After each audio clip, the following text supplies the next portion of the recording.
कुछ स्वादिष्ट है बनाना तो playrecipes.com पे जरूर है आना। बहुत पहले की बात है। एक राज्य में किशन नाम का एक आदमी रहता था। वो बड़ा ही लोभी किस्म का इंसान था। उसके घर एक दिन एक सन्यासी मेहमान आए। रात गपशप होने लगी। सन्यासी ने कहा, तुम यहाँ क्या छोटी मोटी खेती में लगे हो? थोड़ी ही दूर दूसरे राज्य है, वहां यात्रा करो तो पता चलेगा। जमीन इतनी सस्ती है कि लगभग मुफ्त में मिल जाती है। तुम ये जमीन बेच बाच कर उस राज्य में चले जाओ, वहां हजारों एकड़ जमीन मिल जाएगी। किशन का लालच जगा। दूसरे ही दिन सब बेच बाच कर वो एक घोड़े के साथ उस राज्य की राह पर चल पड़ा। जब किशन वहां पहुंचा तो उसे बात सच मालूम पड़ी। उसने पूछा कि मैं जमीन खरीदना चाहता हूँ। तो वहां के लोगों ने कहा कि जमीन खरीदने के लिए तुम जितना पैसा लाए हो रख दो, और कल सुबह सूरज के उगते ही तुम निकल पड़ना, और सांझ सूरज के डूबने तक जितनी जमीन तुम घेर सको घेर लेना। बस चलते जाना, जितनी जमीन तुम घेर लो। सूरज के डूबते डूबते उसी जगह पर लौट आना जहां से चल पड़े थे। बस यही शर्त है, जितनी जमीन तुम चल लोगे उतनी जमीन तुम्हारी हो जाएगी। किशन रात भर सो न सका। तुम भी होते तो सो न सकते। ऐसे क्षणों में कोई सोता है? रात भर योजनाएं बनाता रहा कि कितनी जमीन घेर लूं। सुबह दौड़ के लिए तैयार हो गया। सारा गांव इकट्ठा हो गया। सुबह का सूरज उगा और किशन भागने के लिए तैयार हो गया। उसने अपने साथ रोटी ले ली, पानी का भी इंतजाम कर लिया। रास्ते में भूख लगे प्यास लगे तो सोचा था कि चलते चलते खाना भी खा लूंगा, पानी पी लूंगा। रुकना नहीं है, चलना है, दौड़ना है।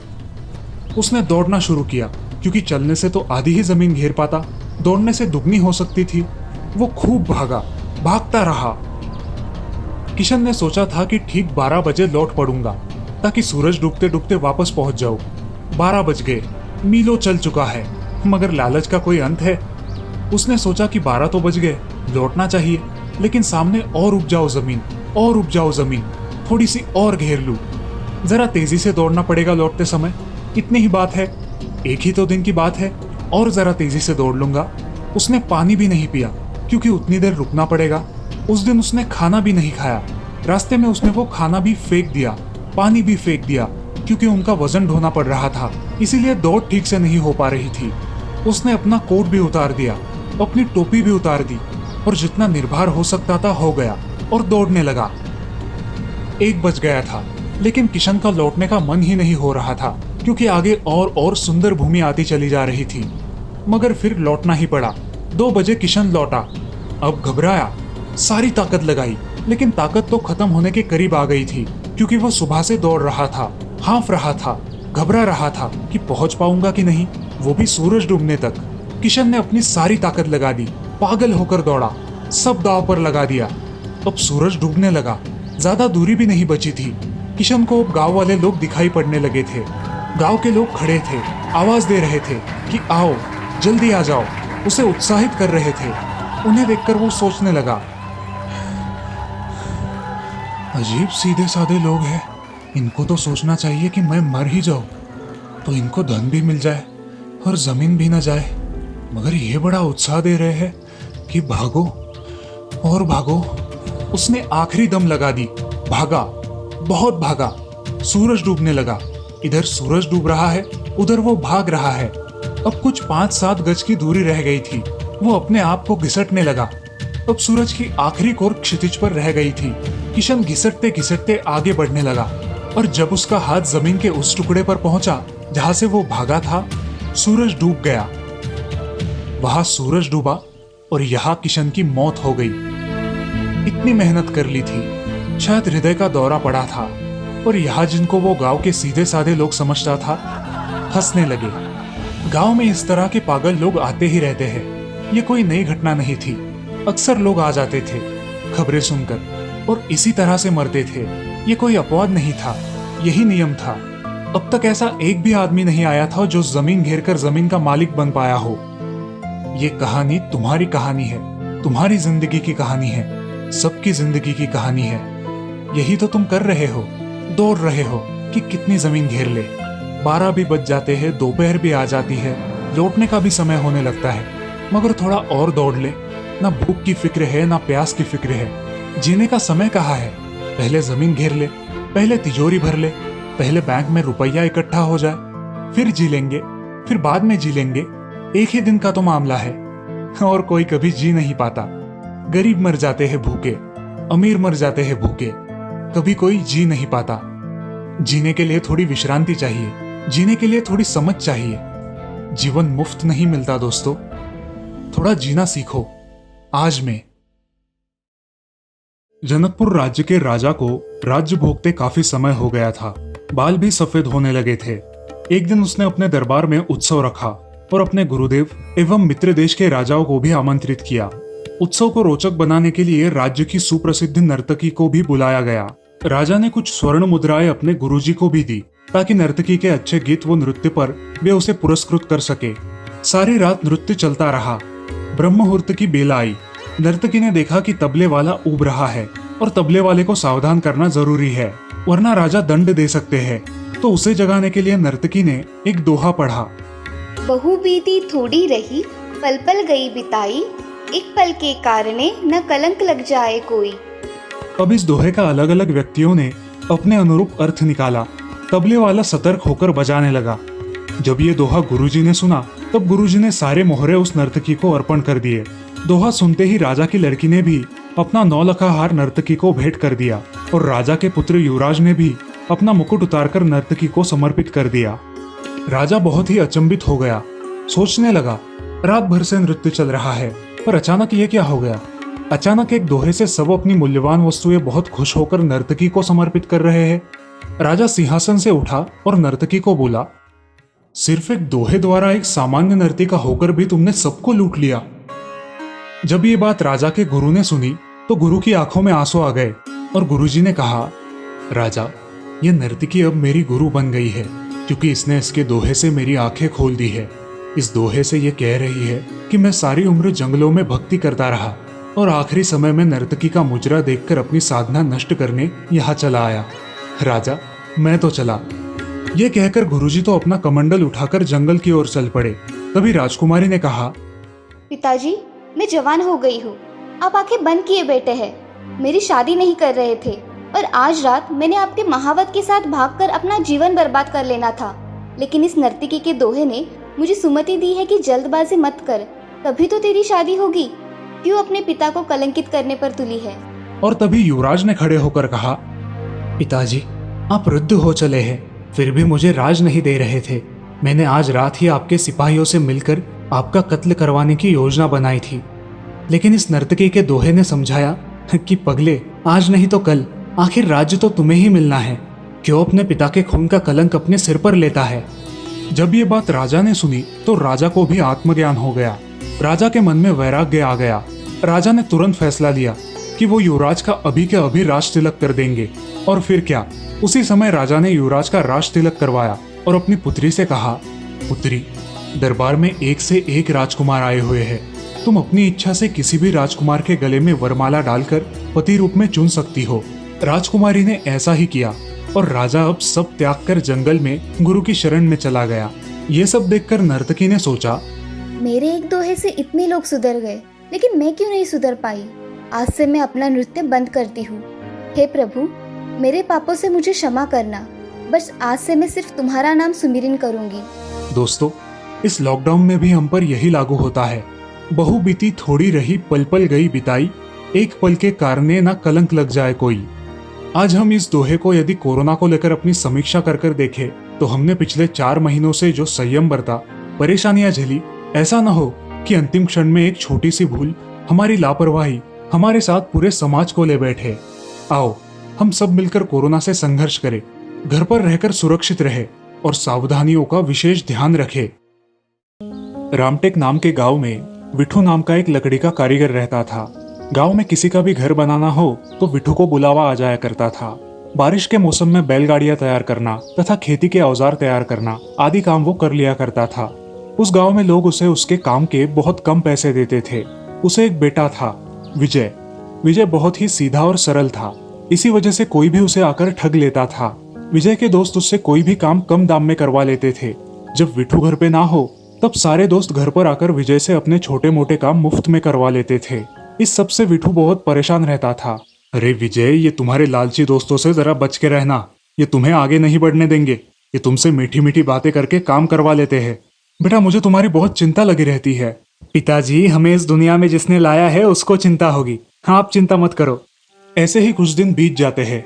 अचानक विठू की तबीयत बहुत खराब हो जाती है। किसी भी दवा का उस पर कोई असर नहीं होता। अब घर की जिम्मेदारी विजय पर आ पड़ती है। अपने पिता की तरह ही विजय लकड़ी की कारीगरी में माहिर था, लेकिन उसके भोले स्वभाव के कारण लोग उसका फायदा उठाते थे। ऐसे ही एक दिन सरपंच जी ने विजय को अपने घर बुलाया। नमस्ते सरपंच जी। नमस्ते। आओ विजय, जरा घर का काम निकालना था, इसलिए तुम्हें बुलाया। मुझे घर के लिए 4 चौखट और 2 खिड़कियां चाहिए। 1 हफ्ते में बनवा के दोगे? हाँ सरपंच जी, मैं आपको जल्द ही बनवा दूंगा। अगर तुमने ये काम कर दिया तो मैं तुम्हें 4 बोरियां भर के अनाज दूंगा और उसके साथ मेरे खेत के घर का भी काम दूंगा। हाँ सरपंच जी, मैं जल्द ही आपको सारे चौखटे और खिड़कियां बनवा कर ला दूंगा। विजय काम को लेकर बहुत उत्सुक होता है और लकड़ियां तोड़ने के लिए बैलगाड़ी लेकर जंगल में चला जाता है। उसे जंगल का कोना कोना पता था। उसे कहाँ अच्छी लकड़ियां मिलेगी ये भी पता था। उसने काटने के लिए एक सूखा नीम का पेड़ चुना और कुल्हाड़ी से उस पर घाव करना शुरू किया। 1-2 घाव करते ही उस पेड़ से आवाज आई, हे मानव रुक जाओ। कौन है? सामने आओ। मैं हूँ मानव, पेड़। मैं एक ब्रह्म राक्षस हूँ। मुझे एक साधु ने इस पेड़ में कैद कर दिया है। तुम कृपा करके इस पेड़ को मत काटो। अगर तुमने ये पेड़ काट दिया तो मैं मर जाऊंगा। तुम मुझे जीवन दान दे दो, इसके बदले में तुम जो चाहो वो मैं दूंगा। मुझे आपसे कुछ नहीं चाहिए, मुझे क्षमा कर दीजिए। ब्रह्म राक्षस विजय की ये बात सुनकर प्रसन्न हो गया। तुम कहाँ से आए हो और नाम क्या है तुम्हारा? मेरा नाम विजय है, मैं यही पास के गांव से आया हूँ। विजय अपनी सारी हकीकत उस पेड़ को बता देता है और उसके लिए ब्रह्म राक्षस को बहुत बुरा लगता है। उस साधु ने बताया था कि जब तक तुम एक पुण्यवान आदमी की मदद ना करो तब तक तुम इस पेड़ से मुक्त नहीं हो सकते, और अब मुझे मौका मिला है मुक्ति पाने का। विजय, मेरे पेड़ की एक सूखी टहनी तोड़ लो और घर जाकर उसे जमीन पर पटक कर उस टहनी से जो चाहे मांग लो, तुम्हें मिल जाएगा। क्या? ये जादुई टहनी घर में जाकर मुझे जो मांगू वो देगी? हाँ विजय, ये टहनी तुम जो भी मांगोगे वो दे देगी, सिर्फ इसका गलत इस्तेमाल मत करना। हाँ ब्रह्म राक्षस, मैं इसका सही इस्तेमाल करूंगा। विजय वो टहनी अपनी कमर से बांधकर बैलगाड़ी लेकर अपने घर की ओर निकलता है। उसी गांव में श्याम नाम का एक और कारीगर रहता था, जो विजय को गांव में आता देख लेता है। अरे, ये विजय आज खाली बैलगाड़ी लेकर आ रहा है और कमर में उसने ये टहनी कैसी बांधी है? चालाक श्याम विजय का पीछा करते हुए उसके घर तक जाता है। क्या सच में ये टहनी जादुई है? मुझे इसे आजमा कर देखना चाहिए। अब विजय अपने घर के आंगन में उस टहनी को जमीन पर पटकता है और उससे बहुत सारी लकड़ियां मांगता है। तभी बहुत सारा लकड़ियों का ढेर वहां तैयार हो जाता है। ये सब देखकर विजय चौंक जाता है और अपने पिताजी को ये बात बताने के लिए घर के अंदर चला जाता है। जल्दबाजी में वो टहनी घर के आंगन में ही छोड़ देता है। ये सब श्याम ने देख लिया था। जैसे ही विजय घर के अंदर गया, श्याम ने वो टहनी वहां से चुरा ली। विजय ने घर के अंदर जाकर पिताजी को उस जादुई टहनी के बारे में बताया। घर के बाहर आकर उसके पिताजी भी चौंक गए। इतनी सारी लकड़ियां, कमाल है। लेकिन वो जादुई टहनी कहाँ है बेटा? अरे, यही तो रखी थी मैंने, कहाँ चली गई? विजय ने हर जगह ढूंढा, लेकिन उसे वो जादुई टहनी नहीं मिली। दूसरी तरफ श्याम ने उस टहनी का खूब इस्तेमाल किया और एक धनवान व्यापारी बन गया। धीरे धीरे विजय की सारी लकड़ियां खत्म हो गई और इसी वजह से वो कुछ लकड़ियां लाने फिर से जंगल की तरफ गया। अब मुझे दूसरे पेड़ों की लकड़ियां तोड़नी होगी। मैंने वो जादुई टहनी खो दी। उस नीम के पेड़ के सामने मैं किस मुंह से जाऊं? ये सोच के वो दूसरे पेड़ों की तलाश में वहां से चला जाता है। वो ब्रह्म राक्षस वाला पेड़ उसे देख लेता है और उसे आवाज देता है, विजय, तुम फिर से जंगल में आ गए? तुम्हें कुछ काम पड़ गया क्या? मुझे माफ कर देना ब्रह्म राक्षस, तुमने दी हुई टहनी मैं संभाल न सका, उसे कोई चुरा कर ले गया, इसलिए मैं यहाँ लकड़ियां लाने फिर से आया हूँ। अब वो उसे सारी घटना विस्तार से बताता है। ब्रह्म राक्षस अपनी विद्या से सब कुछ जान लेता है। ठीक है विजय, तुम मेरे पेड़ की और एक टहनी तोड़ लो। ये भी जादुई टहनी है, मगर मैं जैसे बताऊं वैसे ही करना। हाँ हाँ, आप जैसा बोलोगे वैसा ही होगा।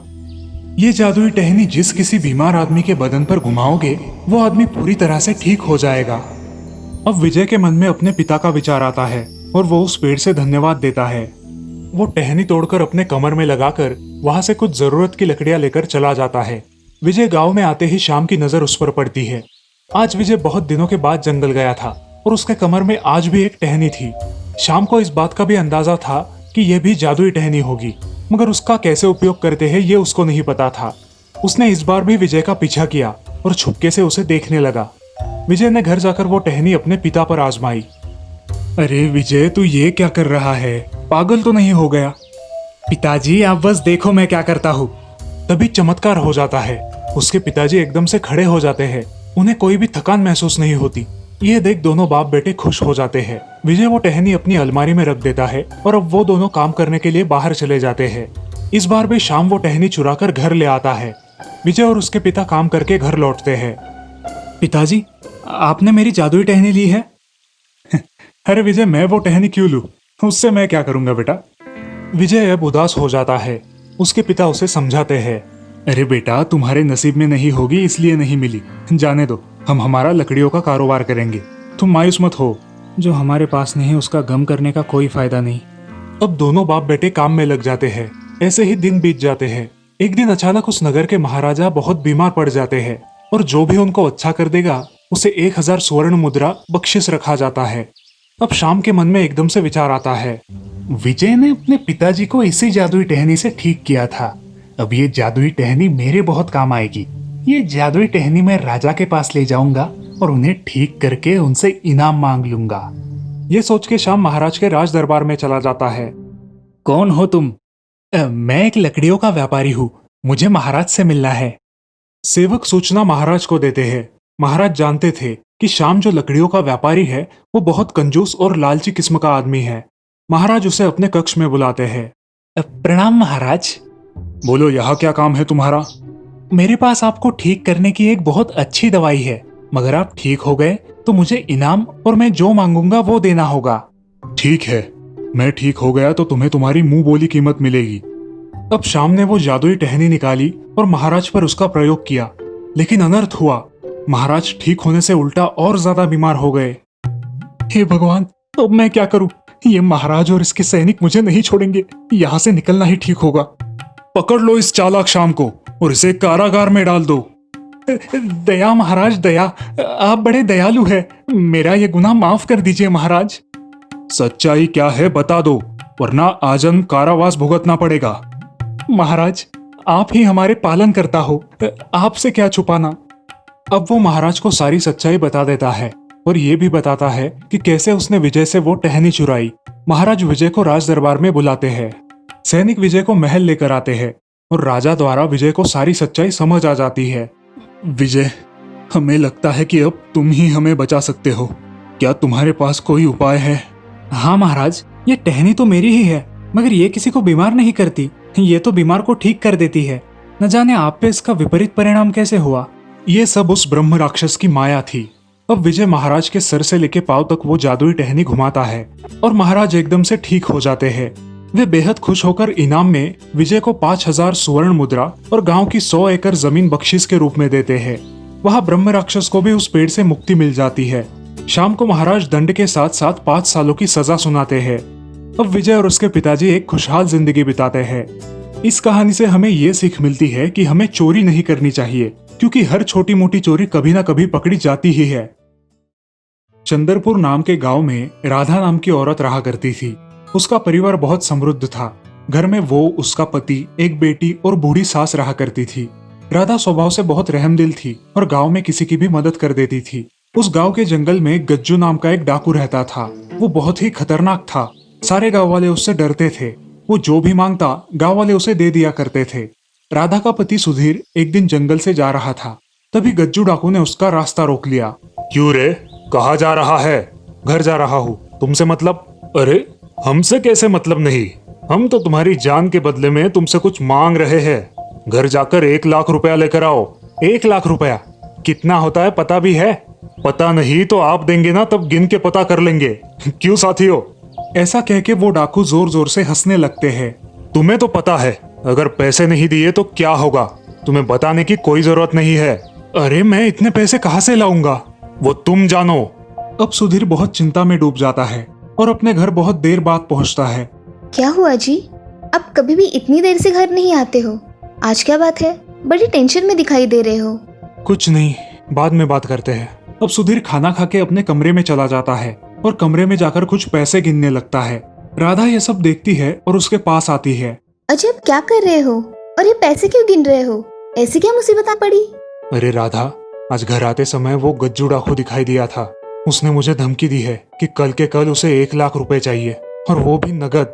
हाय राम, क्या होगा अब? अब हम क्या करें? इतने पैसे तो नहीं है हमारे पास।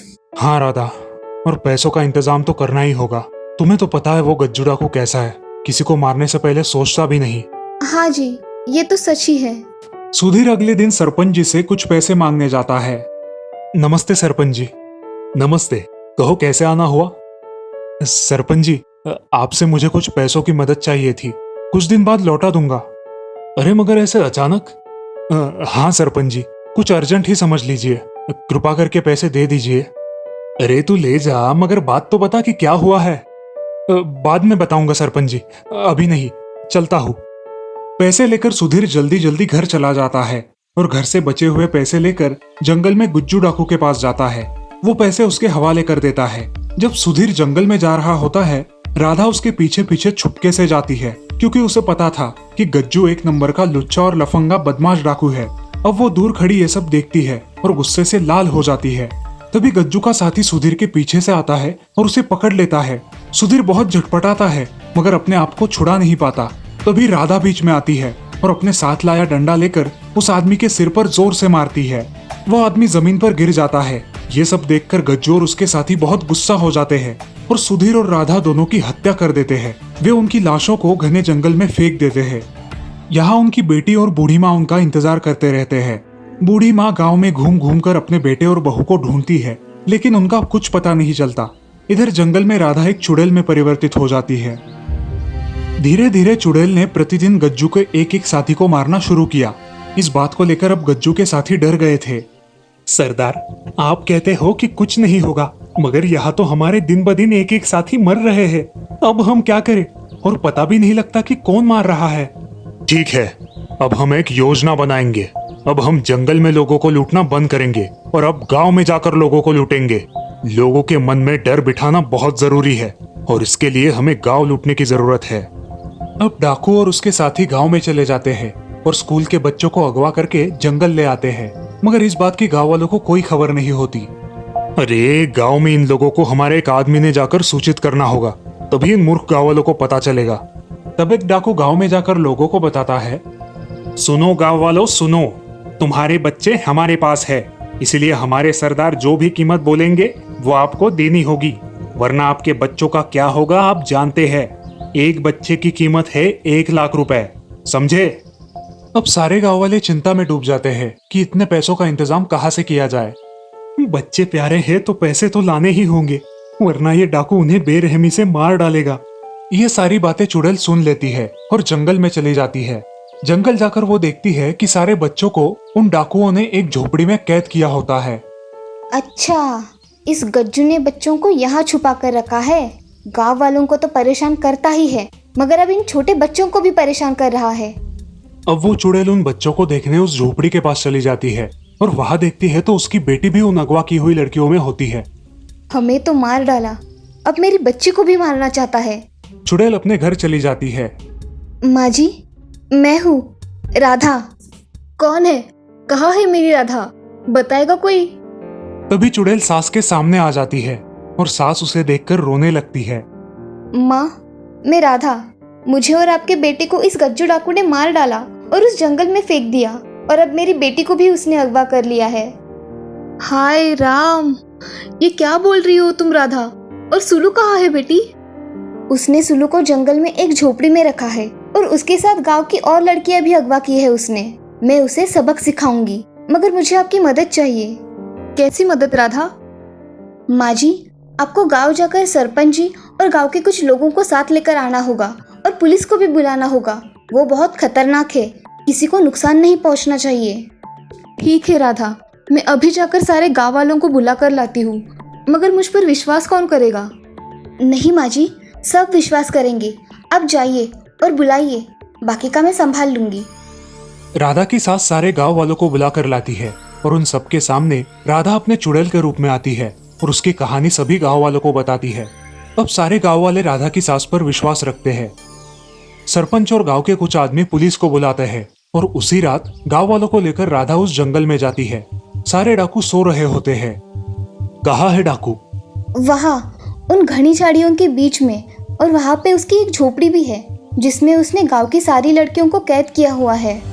चलो पहले लड़कियों को छुड़ा कर लाएंगे। रुको, पुलिस को आने दो। अब तक बहुत सारे मासूम लोगों की जान जा चुकी है, इसलिए अब नहीं। जो भी फैसला लेना है सोच समझ कर लेना होगा। तभी पुलिस आ जाती है। अब पुलिस के साथ साथ सरपंच, राधा और गांव वाले जंगल में इधर उधर फैल जाते हैं। कहाँ बच के जाओगे अब? आया ना उठ पहाड़ के नीचे। कौन है भाई? आवाज तो आ रही है मगर कोई दिखाई नहीं देता। राधा उसके सामने आ जाती है। उसको वहां देख गज्जू बहुत डर जाता है और भागने लगता है। चुड़ैल उसके पीछे भागकर उसे धक्का देकर गिरा देती है। अरे अरे छोड़ दो चुड़ैल, मैंने तुम्हारा क्या बिगाड़ा है? तुमने मुझे मारा और पूछते हो कि क्या बिगाड़ा है? मेरा परिवार बर्बाद कर दिया है। अब मैं तुम्हें नहीं छोड़ूंगी। तुम इसे मत मारो, इसे कानून सजा देगी। अरे कानून सजा देगा तब तक ये फिर से भाग के डकैती करेगा, लोगों के खून करेगा। इससे अच्छा है कि मैं ही इसे मार डालूं। ऐसा कह के चुड़ैल उसे पेड़ से लटकाकर मार डालती है और उसके बाकी साथियों को पुलिस के हवाले कर देती है। पुलिस और गांव वाले उनकी लूट का सारा माल भी जब्त कर लेते हैं और पुलिस उन कैद किए हुए बच्चों को उनके घर वालों के हवाले करते हैं। राधा अपनी बेटी और सास को देखकर रोने लगती है। दादी, मेरे माँ और बापू भी यहाँ पे ही आए थे ना? वो कहाँ पे है? बेटी, मैं तुम्हारी माँ हूँ और ये तुम्हारे पिताजी है। तभी सुधीर भी भूत बन के सामने आता है। वो दोनों भी रोने लगते हैं और अपनी बेटी को जी भर के देख लेते हैं। बेटी सुलू, तुम अब अपनी दादी के पास रहो, अच्छी पढ़ाई करो और अपनी दादी की हर एक बात मानना। मैंने इसे मार के मेरा बदला तो पूरा किया, मगर मेरी बेटी को इस जल्लाद ने पूरी जिंदगी अनाथ बना दिया। अब आपको ही इसका ध्यान रखना होगा माँ। अरे बहू, चिंता ना कर, मैं सब संभाल लूंगी। मेरे जीते जी मेरी नातिन अनाथ नहीं हो सकती। अपनी बेटी को अलविदा करके उन दोनों की आत्मा को शांति मिल जाती है और वो गायब हो जाते हैं। अब डाकू को लेकर पुलिस चली जाती है और सारे गांव वाले अब उन बच्चों को छुड़ाकर अपने अपने घर ले जाते हैं। इस तरह चुड़ैल राधा सभी गांव वालों की जान बचा लेती है। इस कहानी से हमें ये सीख मिलती है कि कर भला तो हो भला और कर बुरा तो हो बुरा।